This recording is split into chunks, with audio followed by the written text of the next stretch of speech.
Good afternoon. It's Friday, the 27th of February, 2026, just after 1 o'clock. Welcome to UK Column News. I'm your host, Mike Robinson. My co-host in studio today, Brian Gerrish. Welcome to the programme, Brian. Pleasure to be here. And we'll be joined today once again by Basil Valentine. Now, later in the programme, Brian is going to be reporting on Hillary Clinton's appearance to give evidence on Epstein, plus British politicians, Epstein and Morocco. Basil will be covering the man in Nottingham who was not put in a mental institution because he's black and who went on to commit murder. And I'm going to be covering the reform of the justice system in the UK, including a massive AI rollout. And Patrick will be joining us again, at least in a recorded form, to report from Mexico on the continuing unrest there. But we're going to begin today with the Gorton and Denton by-election. And, David Lammy was tweeting this out yesterday or the day before. If we bring that on screen, proud to be out knocking doors today for Labour's brilliant candidate. Only Labour can stop reform.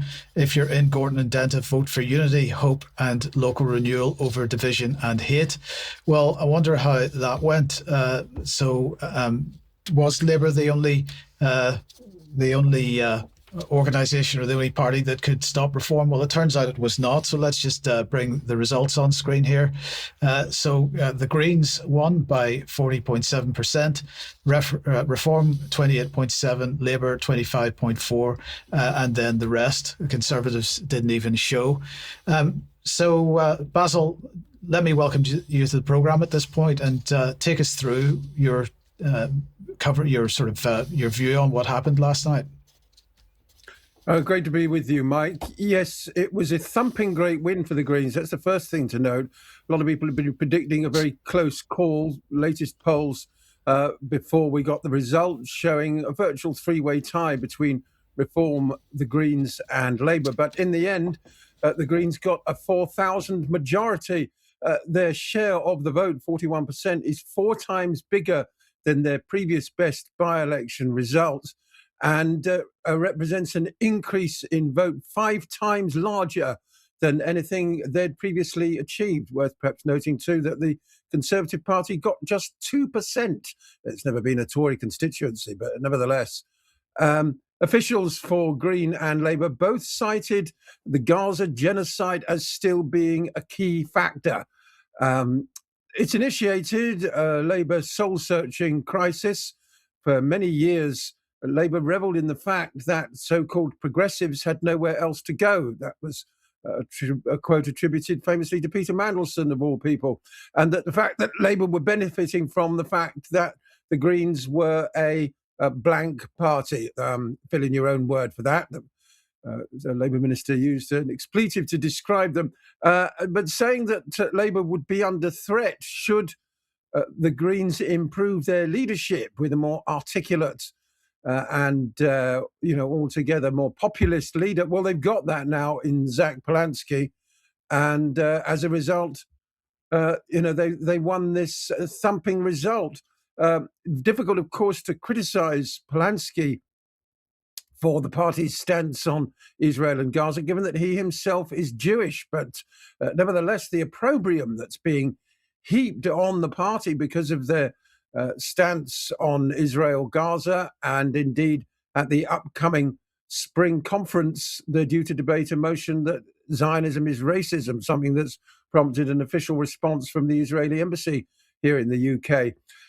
Labour, for their part, Starmer's already been criticised for his response to the defeat, downplaying the scale, saying it was typical for governing parties to lose by-elections like that. It's partly true, but not to this extent. I mean, this had been a Labour seat for 100 years. It shows that the old demographics, the assumptions that people in certain parts of the country from certain backgrounds would automatically vote one way or another, whether that's for the Conservatives or for Labour, that's been completely destroyed. The Greens won this seat comfortably. Reform were in second, Labour a very poor third, and the Tories nowhere. The message that comes out of it is that people are heartily fed up of the uniparty that has served them so badly. On the doorsteps, of course, people talking about the cost of living crisis, something that Labour has singularly failed to address. Polanski this morning, when interviewed by Nick Robinson, said he wanted to introduce a wealth tax, that wealth and power had been concentrated in far too few hands for too long. Nick Robinson said, oh, well, a wealth tax will just simply drive all the millionaires and billionaires overseas. And Polanski countered by saying that Switzerland has a wealth tax and is known for its high percentage of high net worth individuals. So this is going to rumble on, the ramifications of this. What Labour does in future, who knows? Labour MPs are calling variously for Starmer himself to step down, or for at least to be a complete change of direction. And mostly they want Labour to go left because they have been outflanked from the left here. In fact, Starmer was also criticised for describing the Greens as extremist. So it's really put the cat among the pigeons, so to speak. People love all the hyperbole, these by-elections. I can remember going all the way back to Roy Jenkins winning Glasgow Hill Head for the nascent Social Democratic Party. People predicted the end of the two-party system then. That proved premature, but this time I think it's actually happening. But I mean, Basil, I would probably argue that, and we have been arguing for quite some time, that whether it's Green or Reform, this is just another expression of the Uniparty, and the veneer that they're putting on themselves of being something different perhaps doesn't quite stack up when you start looking under the surface. Well, I don't know that that's true. Certainly of the Greens, been talking about getting out of NATO. They were attacked by Labour for their policies on immigration, supposedly open border. That will have limited appeal in most of the UK. Also, their drug policy to legalise all drugs. And Labour were going around saying that they would be showing primary school children, the Greens want to show primary school children how to take drugs safely. I don't know if that's true, but personally, I think the Greens do represent a distinct alternative, and they may well be in alliance at the next general election with your party. That's what they've decided to call it now. The Corbyn Zara Sultana-led Left Labour Party, which recently had its Central Executive Committee elections. The Corbyn slate did best of all. They are finally getting themselves together, it would appear, and there's a lot of talk of an electoral pact between the Workers' Party of Britain, who, of course, have very different immigration policy from the Greens, the Workers' Party, your party, and indeed the Greens, to outflank Labour from the left. Well, look, let's just have a quick listen to a couple of seconds of Hannah Spencer's acceptance speech. And what I want to do then is, well, we'll watch this and then we're going to contrast that with comments from Matt Goodwin. So let's listen to her first. Okay, bear with me, because this is a lot. I didn't grow up wanting to be a politician. I'm a plumber. And 2 weeks ago, during all this, I also qualified as a plasterer. Because even in chaos, even under pressure, I get things done. I am no different to every single person here in this constituency. I work hard. That is what we do. Except things have changed a lot over the last few decades, because working hard used to get you something. It got you a house, a nice life, holidays. It got you somewhere. But now, working hard, what does that get you? So that was the beginning of what she went on then to talk about the immigration situation and the suggestion that in fact the Greens, as you say, Basil, are very keen to have open borders. But let's just have a look at the comments made then by Matt Goodwin when he was asked why Reform had done so relatively badly, or compared to the expectations. Sectarianism, that's what happened. We more than doubled our vote. We're in Labour's backyard. We're the second political force in this seat. We have planted a flag in Northern England.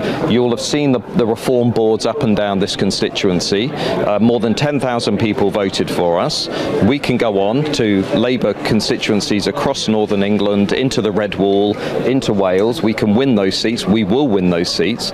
Again, the Greens can only pull this kind of result off in a small number of seats. We can do this everywhere. Our ground game is the best game in British politics. We're not resorting to sectarian politics to get us over the line. So his view is that reform can come second everywhere, apparently. But anyway, I realise that was probably a slip up. But look, Basil, this allegation of sectarianism, what's your view on that? Well, it stems largely in this case, apparently, from the Greens producing leaflets in Urdu for members of the Pakistani community. And there's no doubt politics has become more tribal in the last few years. Kemi Badenoch, the leader of the rump known as the Conservative Party, has issued a statement this morning blaming Labour for that shift, saying that it's Labour that had been stirring up division among communities for decades prior to this result. But I think we're certainly going to see more of this kind of pattern emerging in the future. The demographics breakdown of the way people voted indicates that,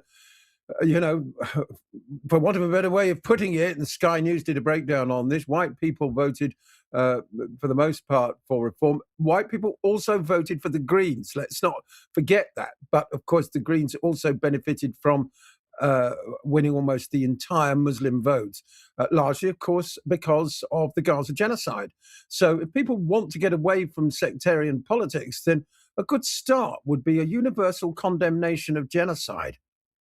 Absolutely, 100%. Now, just to sort of reinforce this point, Richard Dearlove, a couple of days ago before the election result was out, had this to say about Zach Polanski, and actually seemed to be hitting one or two of the same kinds of points as Matt there. So let's have a listen to this.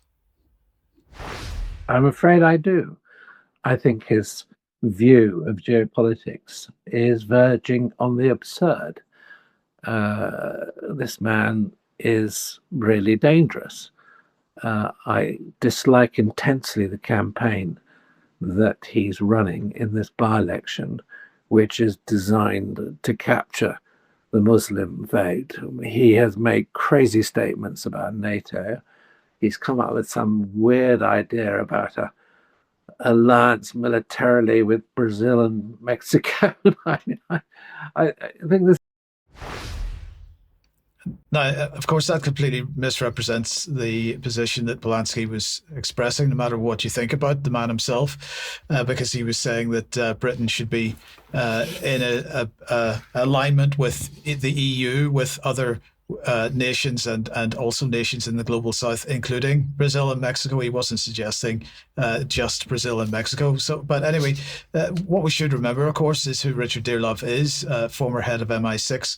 And of course, this tweet, which was underneath there was a comment underneath that particular video clip, made this point very clearly. And of course, this is absolutely valid. Mr. Dearlove knew all about the satanic sex trafficking blackmail op of Maxwell and Epstein. He did nothing. How much help did he give them while they were in Europe? And these are valid criticisms. So, it is pretty rich, him making comments on domestic politics. Well, yeah, I'm laughing. It's black humour. It's outrageous, really, the way these people step into the limelight and then try and hold the moral high ground, because the security services in UK have absolutely refused, it would appear, to investigate what's been going on with child abuse as just one subject at high level. And then they start to meddle in politics like this. I just find it appalling. Well, look, let's stick with the Epstein. Segue to Epstein, isn't it? Segue, wasn't it? Yes. Yeah. So let's just kick off with a little BBC clip. No apologies, but it's quite interesting because Jess Parker from the BBC is asking some questions of Hillary Clinton. Let's just have a little look at how the girl did. Do you regret the links that there have been? We have no links. We have a very clear record that we've been willing to talk about, which my husband has said. He took some rides on the airplane for his charitable work. I don't recall ever meeting him. Did you ever meet Ghislaine Maxwell? I did on a few occasions, and thousands of people go to the Clinton Global Initiative. So it to me is not something that is really at the heart of what this matter is about.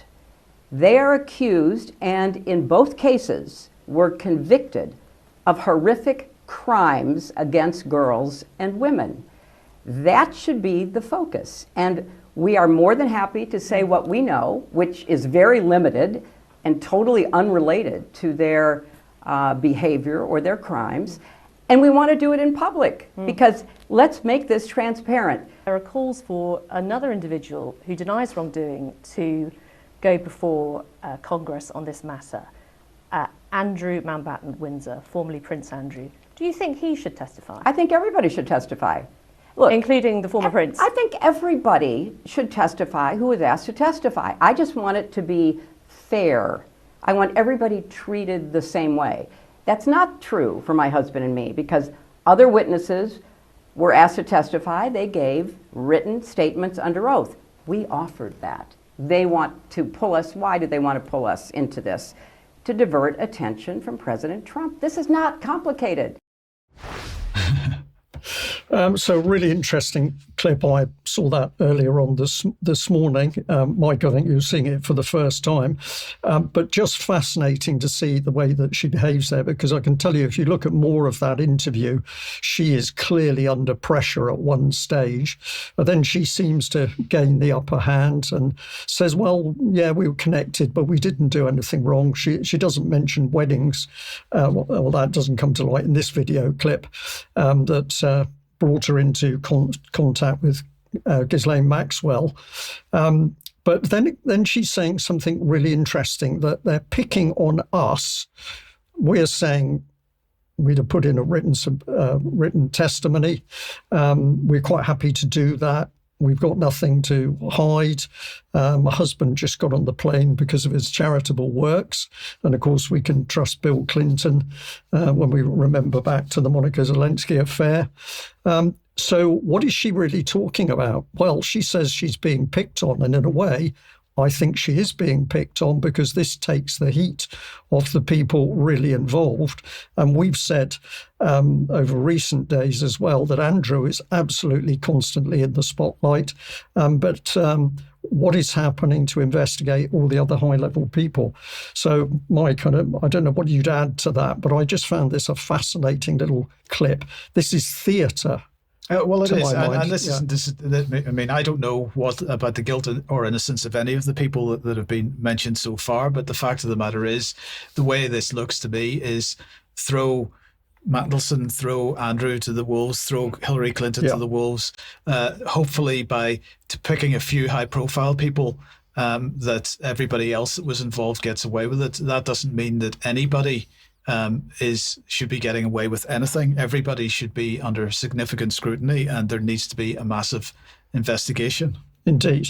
So let's dig in deeper. I'm going to stay with the BBC because something else the BBC was promoting this morning was this article here, which is that Epstein, according to the released emails, Epstein had been trying to buy a palace in Morocco days before his arrest in 2019. And he ended up signing an 11 million wire transfer on the 5th of July 2019, the day before his arrest, following an agreement to buy the offshore company that owned the property. Now, in the BBC article, they get into the sort of arrangements of the property in some detail. And the question is asked, was he trying to buy this in order to escape the US? But the timescale seems to be very short and it didn't work out anywhere. The article also points out that the released files, the Epstein files, appear to show that in 2010, Epstein asked former Labour Cabinet Minister Peter Mandelson to find him an assistant who could help find Epstein a house in Marrakesh. So those clips directly from the BBC report. And if we dive in a bit deeper, as the youngsters like to say these days. So Epstein's connections to Morocco go back to at least the early 2000s, and Virginia Giuffre, one of his most prominent accusers, talks of being flown to Tangier by Epstein and Maxwell to inspect the interior of properties. And if we just bring it a bit more, in 2002, Epstein attended the wedding of the Moroccan king, having been invited by former US President Bill Clinton. So this is a nice little circuit of people, very powerful. What were they up to? Well, that's, of course, what we need the intelligence services, the FBI and the CIA to be investigating.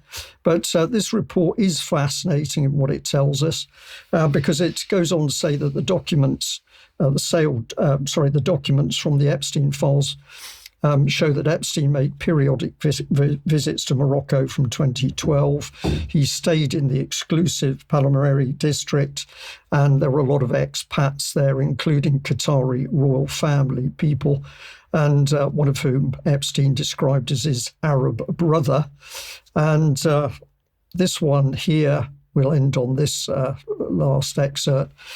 Subsequently, Epstein had to use his girlfriend and her network of contacts in Morocco to conduct further inspections of the property. And in 2018, he visited the property, this very sumptuous property, before final bids were made. But because he'd made a very low bid earlier on, the seller got pretty shirty. And so here at one stage, it appears that they were trying to use Leon Black's name as a billionaire investor friend of Epstein to help the sale go through. Now, why am I picking up on this BBC report? Well, of course, it's what the BBC doesn't talk about. And if I just bring on this Slate 2015 article, I could have chosen many others, but it says, what's it like to be gay in Morocco?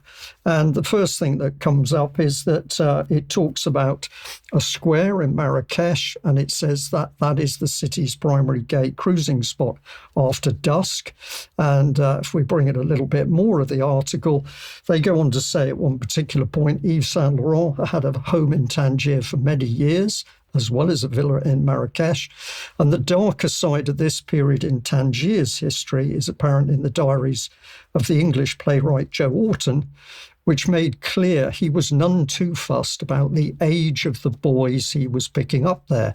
Now, this is the key point, that when you get into Morocco and the dark side of Morocco, very young men, young boys and children are available, many of whom are available because of extreme poverty in the country. Now, the UK column has held material over many years that were kindly given to us by the late Colonel Barry Turner, one of a number of retired ex-military people desperately worried about what they saw as corruption in this country. I've put on screen heavily redacted 2 Scallywag front pages, but why are we interested in these documents? Well, if we bring it in the 1990s, Scallywag was carrying detailed reports alleging perverse corruption in Britain's political elite, including in Morocco. And this was across the political divide, so it was Tories and Labour. These are some of the articles in the gay gardens of Morocco: secret meetings, missing cabinet papers, and boys galore. And if I just bring in a little more detail on this particular article, it's talking about the procuring of children. And if we just expand this bit on screen, it's talking about a 24-year-old Moroccan in Rissi, unemployed student of chemistry who supplies hashish to the hotels that have tourists. And the reporters from Scallywag met him, and he was happy in the gardens of a very posh hotel to offer them children from the ages of 6 to 16. £16 a boy, but they also pointed out that if you want to do harm a child physically, you were going to resort to physical violence as part of the sexual interaction with the child. That was going to cost you a lot more. Now, the very brave reporters of Scallywag even emphasised the horrors of what was going on here in that particular edition by putting out an advert, and they were simply emphasising the trail of perverted abuse. And let's remember that according to their allegations, they were talking very senior political people in UK. UK's government. These are indicative of other headlines that Scallywag has had. Tory gay love nest exposed. And if I remember correctly, this links through to Dolphin Square type abuse in London. They were also investigating the abuse of children in care homes and residential homes, very detailed, well put together articles. And eventually, the editor, Simon Regan of Scallywag, was prepared to challenge one of the biggest libel law firms in the country over the accuracy of what they were saying. It was a challenge. We are reporting this. You come for us if you want to. Well, at one particular stage, a challenge was made to Scallywag, and that cost them money. But it appears... We'll talk about that in a second. But just before we move on to that, then, Brian, you should maybe say something about why we have redacted those images. Well, it's a redaction of not only some images, but it's also text, because the names being mentioned are people who are still very much currently serving in the political arena. And we get back into this very difficult situation where people have done extremely good investigative journalism in their reports. But the danger is that mention under the current libel laws means that there is a suppression of people trying to take the lid off the abuse of children. Basil, just before I move on with this, do you have any comment to make on what we've talked about here?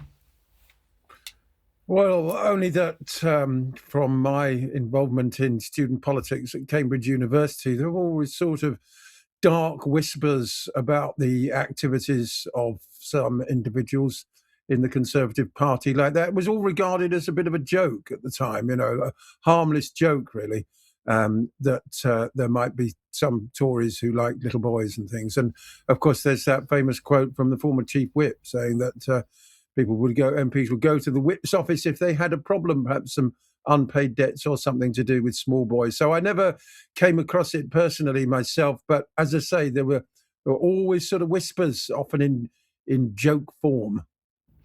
Yeah, thanks for that. I'll just hold this up on the screen. That's one of the issues. We have a whole bundle of reports here that make extremely interesting reading. But of course, let's remember what the journalists were trying to do. They were trying to get the lid off the horrific abuse of children by very powerful people. And I think to some extent, it appears that they paid the price for doing that. Yes. Well, let's bring the Scallywag archive on screen, because that is available if you want to go and see some of the contents of this.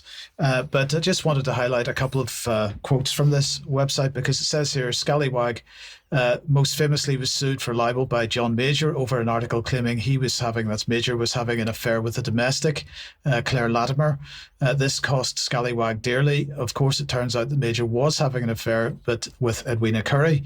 The editors had been sold a red herring, and although strapped for cash, they battled on. It was only after a mysterious break-in to the office, when crucial files and computers were removed, that Simon began to lose heart. And then it goes on to say that Angus went on to produce Spiked, a couple of issues which you can also find on the Scallywag archive site.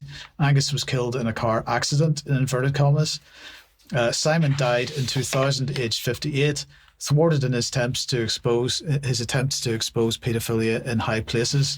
Well, look, the investigations that they carried out, as you say, Brian, were absolutely spectacular, and I would say that nobody has come close to date to what they identified, and particularly what was taking place in Morocco.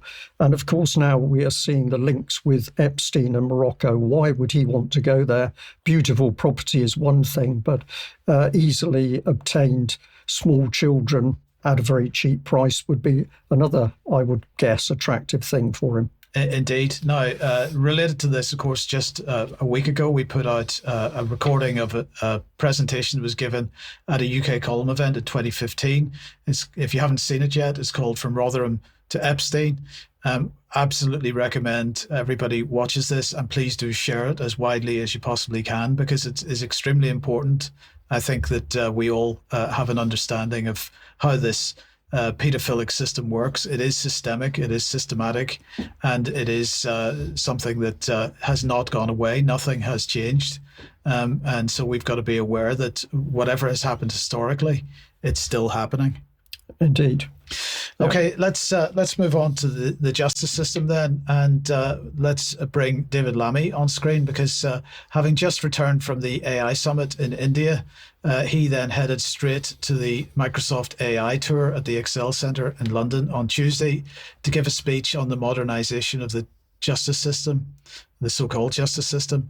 It was a bit hilarious because the people there were somewhat, they weren't necessarily interested in what he was saying. But anyway, what he did say was that he wanted to present his vision for the future of the court system, and that will, he said, deliver faster and fairer justice for victims by combining investment, reform, and modernisation. Now, I'm quite sure it's not his vision. I'm sure it's somebody else's.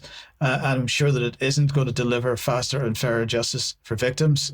I think it's much more likely that this is all about building out another part of the panopticon. But let's just have a listen to a little bit of what he said. And I do suggest you try not to lose your lunch, but let's listen to this. I can announce that we will fund unlimited sitting days in the Crown Court next year. This will be the highest number ever funded in the history of this country.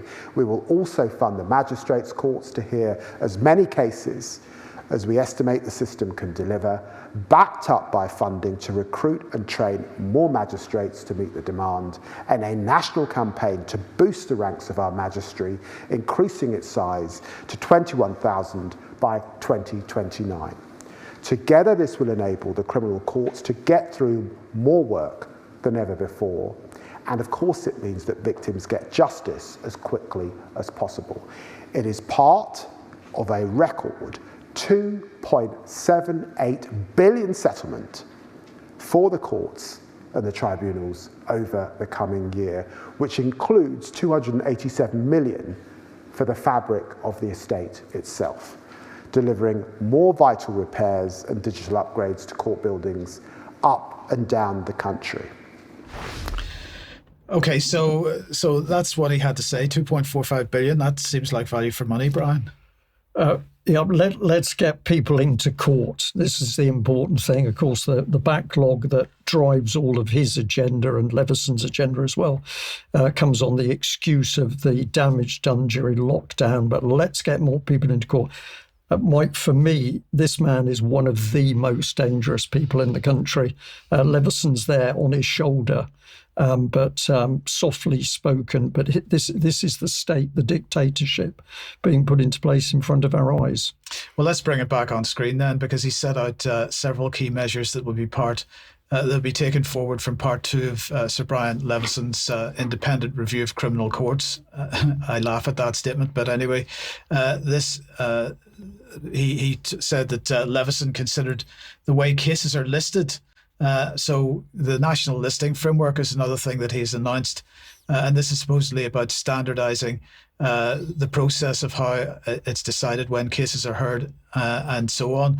Now, there's no mention of this new court listing framework being made available to the press or the public following the removal of that facility that we reported on a week or two ago. But he says it's going to help address what many view as a postcode lottery for victims of crime. And this is going to help ensure serious cases like rape and sexual offences are treated with the consistency and urgency they deserve. So that's his position. So these are the key areas that they want to advertise. They are talking about the highest ever funding deal. Well, he talked about that a second ago. No Crown Court sitting days cap, so no more restriction on the number of days that the Crown Court can be sitting. 287 million in the estate and digital upgrades, and funding for magistrates' courts at full capacity. As I say, he then describes what sitting days are, and they talk about the key role and in how quickly cases move through the system. And so on. But then he went on to say, last year we piloted an AI tool. So now we start to get to the basis of the thing. So they're talking about piloting an AI tool there in the probation service, Justice Transcribe, which records meetings between officers and offenders. And the need for handwritten notes to be typed up later. He wants to see many more AI initiatives like this. So they're going to invest more in the in-house Justice AI unit, 12 million in additional funding. But on top of that, they're going to go even further because they're going to strengthen their relationship with Microsoft and others, piloting the solutions of UK-based startups in order to create, as you will see in 1 second, an unprecedented partnership between the public and private sectors. And that's what this is all about. It's this massive public-private partnership that Ben Rubin talks about so often. This is absolutely key to how the governance of this country is being changed. Let's just have a brief listen to how he justified this. We face an uncomfortable truth. The world has changed and the justice system has not.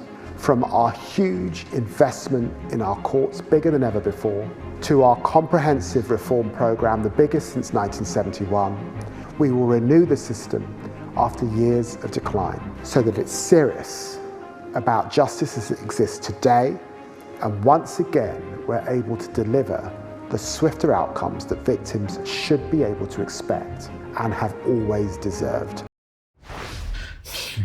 So it's the usual froth. It's all about the victims, helping the victims. But of course, the courts are closing in on free people. Absolutely. So then yesterday, Lamy announced the Courts and Tribunal Bill, which is the legislation which is going along with all this. And he also produced this shiny new propaganda website. If we bring that on screen to add further justification to all this, and it's pathetic, really. But anyway, just finally, while we leave that on screen, on juries, in a speech he claimed that these changes are not going to diminish the role of juries because juries are the cornerstone, he said, of justice in the UK. And then with a perfectly straight face, he said that he will diminish the role of juries, of course, by removing them from more types of cases than ever, because jury trials take twice as long as other kinds of trials. Well, we knew this was coming, and we at the UK column of Brian has reported this recently. But my question is, with the direction of travel that we're seeing here, how long is it going to be before juries are made up of 12 Claude or ChatGPT agents? Because that seems to be where we're heading. Absolutely. That's where we're heading, Mike. They want to get rid of human beings in the system because human beings can show compassion, and we bring in jury nullification, which helps us absolutely remove bad law. AI solves all that problem. So yes. Okay, let's move on then. If you like what the UK column does, we do need your ongoing support. So if you could head over to the front page of the UK column website and click on the button there, that will take you to a page that explains how you can support us financially. Thank you very much to everybody that continues to do so. If you don't, or you aren't able to help us that way, then please do share this program and everything else that we produce that you like, because that helps us defeat the censorship regime in this country. Tonight, Jerm and Charles and I are speaking about what will happen if America attacks Iran. That's at 7 p.m. for the weekly banter. And Carl's speaking to Dr. Warwick Powell again, this time on the waning days of the American empire. That's at 9. And then on Sunday at 7, we have the next edition of the 1,000 Words podcast. Let's just have a quick look at the trailer for this.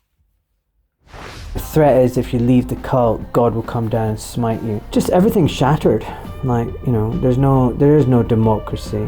There's no media. There's no true journalism. Well, I grew up in a cult, in a Muslim cult within a cult. Anyway, arrive at the studio. I need a pee, so I quickly go to the toilet. David Icke is in the far right corner, exactly as I envisioned him, in a blue sky jumper, taking a So join us on Sunday evening at 7.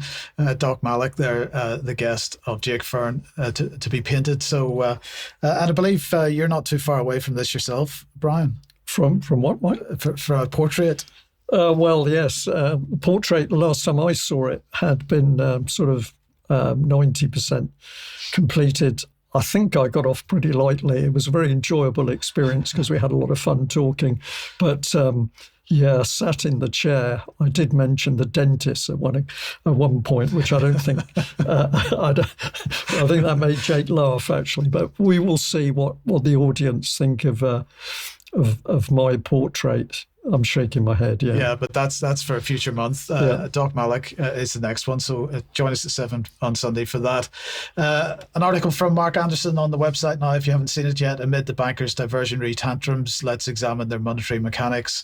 Have a look at that. Please share it if you find it interesting. And much more from Mark to come. A couple of interviews on the way in the next few days.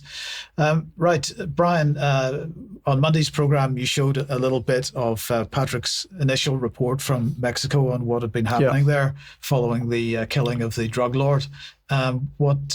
He sent another report today. Well, he sent a very comprehensive report. It's too long for us to show as one on today's news. So we've got some segments which I think are really excellent. And what we'll do is we'll run through those. So this first one is really an introduction, again, a scene setter, where Patrick is there in Mexico and he's talking about being there and what's happened. And then we'll work through into the other segments when he starts to focus in on more detail about who's involved and ultimately what geopolitical forces seem to be impacting on Mexican politics. So let's have a look at Patrick in a pretty sunny location. I'm still a little bit jealous, albeit a troubled place at the moment. We're reporting from Puerto Vallarta in Mexico. This is on the west coast of the country. And on Sunday, February 22nd, the unthinkable happened. This is normally a destination known for its sun, its great weather. This is a major tourist hub, not only for Americans, but for Canadians as well as Europeans. And in the early hours of Sunday, a raid took place. The Mexican federal forces conducted a raid on a cartel member from the Jalisco cartel New Generation, and his name was Nemesio El Mancho Oseguera Cervantes, and this is a major cartel leader that was apparently killed during the raid. Now, this was meant to capture him, but he did die en route to hospital facilities. 4 other gunmen were also killed during this raid. As a result of this, the cartel in question mounted a massive wave of retaliation, beginning here in Puerto Vallarta. And this was the early hours of Sunday morning. This resulted in unrest on the streets. There were clashes between law enforcement and the cartel members, but most notably, there were buses and cars burned. Attacks happened all over the city. This wasn't even confined to Puerto Vallarta. This is a city of approximately 300,000, of which there are upwards of 50,000 of those are expats from North America and other destinations that have settled down here. So big international presence in terms of foreigners. Now, other cities in the Jalisco region and this part of Mexico, like Guadalajara, were also affected by the clashes and the unrest. Even as far south as Cancun was a city that was under lockdown.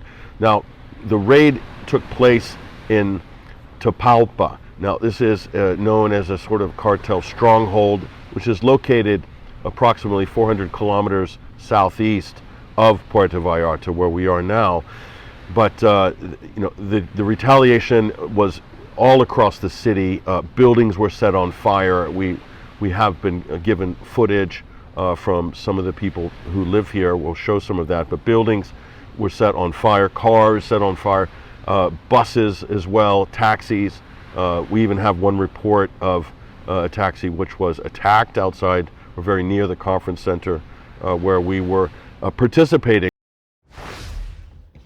So a really good introduction there, but one of the key things that Patrick had stressed was that for most people in Mexico, the thing emerged out of nowhere. So the the destruction and the violence appeared on the streets, and that was a big shock. And then there was a lockdown. Now, as it's calmed down, more pieces are coming to the surface.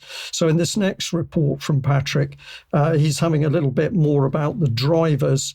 And so he's talking politics, and he's also in particular talking about the power of the cartels, one in particular.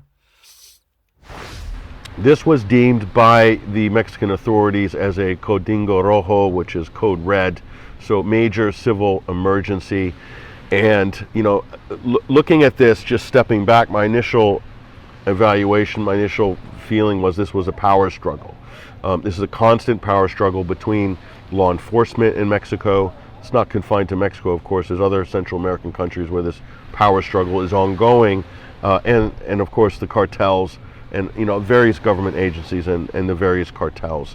A new generation of Jalisco being one of the biggest and most powerful, not just in Mexico, but in the world, in fact. So normally what you would have is a symbolic retaliation. If governments mounted any kind of operation like this, then the cartels have to retaliate. They have to have a show of force. Otherwise, they could risk other rival cartels could see this as weakness. So they have to make a statement, a public statement, i.e. driving buses into intersections, holding up the economy of a city like Puerto Vallarta. It's a major disruption. It's a major statement. So they did that. What the government did in return is, well, it was odd because we saw that streets were empty, as you can see from the footage, which we shared at the time. The streets were empty. We didn't see a lot of EMS, certainly not a lot of fire departments. I mean, in many cases, these buildings just burned and cars just burned. So no EMS, very few police officers, at least where we were in the center of the city. So it was a bit strange. I mean, people were speculating whether this was staged. There's all sorts of theories abound, as you could imagine here, because no one had ever seen anything quite this extensive, especially hitting multiple cities as well. So from that point of view, it was unique, a unique event. We knew we were seeing something here that hadn't seen before. But with cartels like CJNG or the Jalisco Cartel New Generation, you'll see this is their brand, which is on all of their products here. So they have a near monopoly, you could say, in terms of in the drug trade through Mexico, and you'll see this is their sort of corporate brand, if you will, of the cartels, which appears on all their products to ensure the product's quality and reliability, much like an international corporation. So they're protecting their brand, and they're well known throughout the region and beyond. I mean, that's a very interesting point. My question is, do international corporations actually behave any differently to the Mexican drug cartels? Well, the international corporations try to do it as if they are squeaky clean. At least if you deal with a cartel, you know what you're dealing with. So maybe the cartel get the points on that. Really tremendous reporting from Patrick. And this next segment, he is delving deeper into what I call the geopolitical drivers. So it's happening in Mexico, but what actually is also impacting on the country and who's got a finger in the pie. Let's have a look at this next segment. Just before this, there were reports that Claudia Sheinbaum, she is the president of Mexico, she had been instituting a major crackdown, taking out some of the corrupt officials at the mayoral level, county or regional level, as well as within the federal government from the previous Obrador government and also the Calderon government, just sort of legacy positions that were somehow caught up in the middle of these corruption rings between government, cartels, and politicians. So that was going on. So, and then this happened. Now, you have to also look at the fact is, and if you want to really now see what might be driving this geopolitically, this comes on the heels of Trump making major announcements that he is going to, use the U.S. military to take down the cartels. So think about that for a moment. And then Trump was accusing the Mexican president, Sheinbaum, of that saying the cartels are running Mexico. She's not running Mexico, says Trump. The cartels are running Mexico. A major sort of insult, but at the same time, she's cooperating with the U.S. government and the U.S. intelligence and so forth to try to, restrict the flow of drugs coming in, most notably fentanyl, into the United States. So this is all going on. By the way, Elon Musk also piles in, claiming that she's working for the cartels or something to that effect. And now Scheinbaum is suing Elon Musk for defamation. So that's another byproduct of this. It seems like Musk wants to get in Trump's good book by attacking Trump's perceived political enemies. Now, when I say perceived political enemies, why would the Mexican president be an enemy of Trump? Well, there's a lot of potential answers to that. But one of them is that Scheinbaum wants to aid Cuba. The U.S. is imposing a military blockade on Cuba to strangle the country and create, famine, chaos, just punish Cuba for having the government it does. So it's not allowing fuel in. Things are getting to a crisis moment in Cuba. Mexico is one of those countries that will come to the aid of Cuba and wants to deliver oil to them to break the U.S. blockade. So that's quite interesting if you think about it. Now, make a mental note there for a second as to that. That's an important data point there. The second is Trump has recently proscribed the various drug gangs as terrorist groups. Okay, what does that mean? That means that when the U.S. government or the British government or anybody proscribes some kind of a gang or organization as a terrorist group, it means that they can take away due process, and it means they can engage with that supposed terror threat extrajudicially or extra legally, outside of the legal process, outside of the normal judiciary or constraints of law. This is what designating terrorist groups gives Western governments in the 21st century, the ability to bypass any due process or law just by labeling them an international terrorist group. What does this do? This gives the U.S. the ability to engage inside Mexico, either from an intelligence point of view or from a military point of view as well. So this potentially has opened the door. The other thing this has done is put a lot of pressure on Scheinbaum. Because what's happened here is that this is not only does she want to assist Cuba, which obviously is angering Washington, that anybody would dare to give any humanitarian assistance to Cuba, but Mexico is also recognizing Palestine as a state, okay, and also has rebuffed Trump's membership offer for the Board of Peace in Gaza. So from the Israeli lobby point of view, Mexico and other Latin American governments like Venezuela are deemed as enemies. And so the Israelis are trying to push the Isaac Accords, which is the Abraham Accords for Latin America. They're trying to flip all these governments to far-right governments and then get them to be pro-Israel and reverse the UN vote on Palestine. That's basically the long and the short of the Isaac Accords. So that's interesting. It does get even more interesting if you go a little bit deeper. So this is way beyond the so-called Donroe Doctrine of U.S. Flexing its muscles in the Western Hemisphere. Scheinbaum has also made a statement condemning the U.S. for U.S. weapons going into the hands of the cartels. So she made a statement to that effect. Obviously, Patrick, limited for time, and we've had to cut these clips down, but bringing in a lot of very interesting points around what has happened here, and it starts to get deeper and more opaque the more you look at. Now, there is one short clip to finish on, but I wonder whether, before we go there, Basil, if you've been able to hear those clips, okay, whether you've got any comments on what your thoughts are on what's taken place. Well, the initial raid sounds like something out of Scarface, doesn't it? With the cartel leader and 4 of his henchmen all dying, presumably as a result of gunfire, very dramatic, American action film type events. But, Scheinbaum, who is herself Jewish, incidentally, the president of Mexico, has made moves to recognize Palestine. And it is a fact that 90% of the weapons that the cartels use come from the United States, and the other 10% are Israeli. So we have to wonder, therefore, with all Trump's accusations of Scheinbaum being in the pocket of the cartels, who in fact is supplying these American weapons. A few years ago, the death toll in the Mexican drug wars was around 50,000 people brutally murdered. I think that's now more like 60 or 70,000. I mean, the numbers of people murdered, often very sadistically, are absolutely off the charts. And if Scheinbaum is finally getting to grips with the situation, so much the better. And lastly, yes, the Isaac Accords, honestly, they give names to these things. Israel has got its man in place with Milei in Argentina, although I don't think he's going to last very much longer.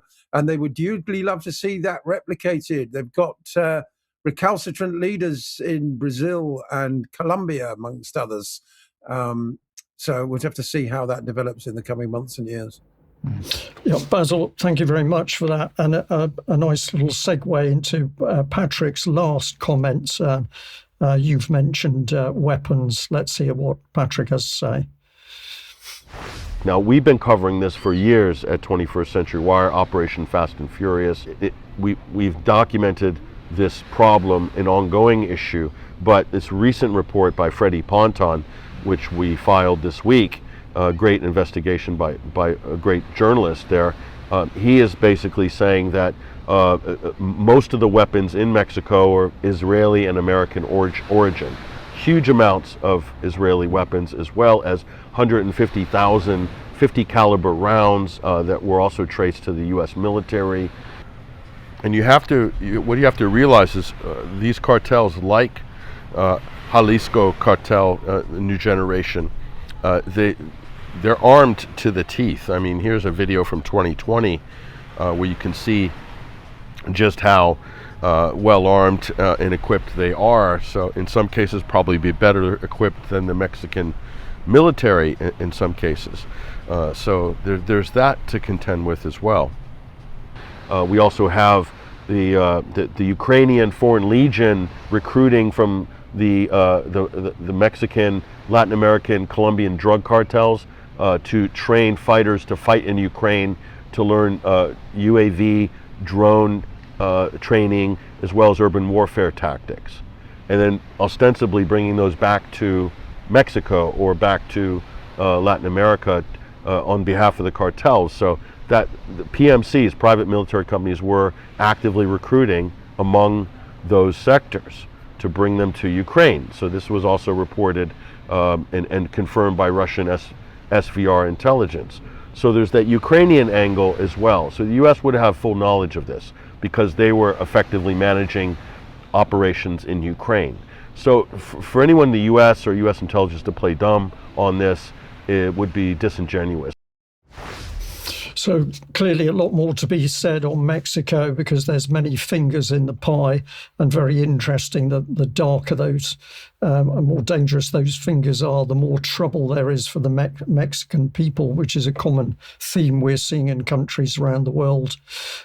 So we'll do more on that in the forthcoming days, and Patrick will no doubt be giving us more material in any case. Yeah, we'll have the full report on the UK Column website after the news programme this afternoon. Basil, let me welcome you back to the programme. If we just bring this Telegraph article on screen here, because this is quite an interesting headline. This headline saying, and most of the other mainstream press are covering this and more or less the same thing, Nottingham killer was not sectioned because he was black. Valdo Calacane was given at-home treatment plan after psychotic episode because of over-representation of young black males in detention. Absolutely off the charts, and it ended in tragedy when he murdered 3 people, 2 young students, and a 65-year-old care worker. And as you say, Mike, he wasn't sectioned because of apparently the overrepresentation of black people in mental health institutions, something that the Health Secretary, Wes Streeting, described in December as unacceptable. But surely any mental health decision about sectioning a paranoid schizophrenic who may be capable of extreme violence should be purely on clinical grounds. The color of his skin must be irrelevant, anybody's skin. So the idea that Streeting wants to go now towards sort of quotas of number of people, I mean, if it's unacceptable that black people are overrepresented amongst those sectioned, then what is he proposing to actually do something about this? Well, if so, this is the result, isn't it? And 3 people have lost their lives. It beggars belief, Mike. It really does. Basil, if to add, this just comes into my head, but if you remove the clinical diagnosis part of the pathway to putting somebody into a psychiatric unit, or not putting them in, but putting them in, you're actually well on your way to the true sort of Soviet state, where the psychiatric gulag forms part of the overall prison system.